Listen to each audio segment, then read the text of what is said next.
Okay, you've got these things called internet registries that are worth knowing about. So internet registries allocate and administer domain names and IP addresses. So each RIR, which is Regional Internet Registry, I think, have an allocation of IP addresses that they can use. So you've got the IANA, the Internet Assigned Numbers Authority, which is a department of ICANN, which is the Internet Corporation for Assigned Names and Numbers. You don't need to remember these acronyms, don't worry. But that's based in America.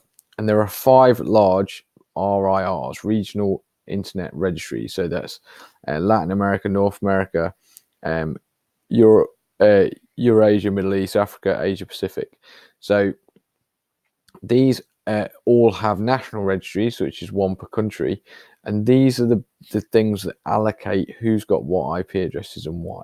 So what you do is you need to understand at this point that to communicate on a network, you need an IP address, and your IP address needs to be unique.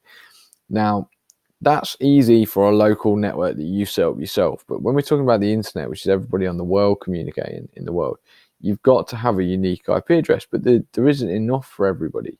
So what you do is you rent them. You rent them off your ISP, your internet service provider, like Sky, BT, Virgin, whatever. You are paying a monthly fee to rent a unique IP when you need it.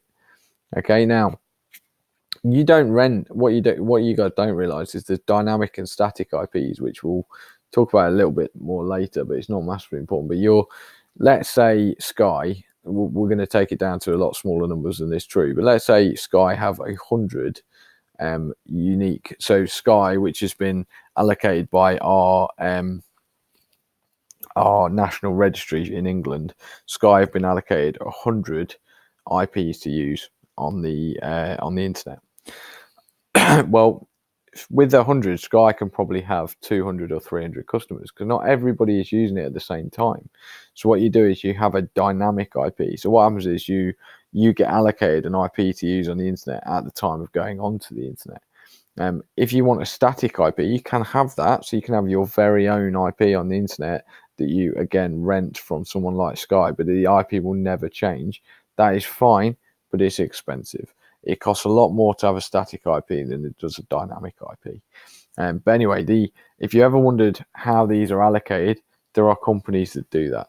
So there's the IANA, which is based in America, which is the main one. Then there are 5 regional internet registries, and then there's one national one per company, and they allocate who has what URLs and IP addresses, domain names and IP addresses. They're all allocated by these companies.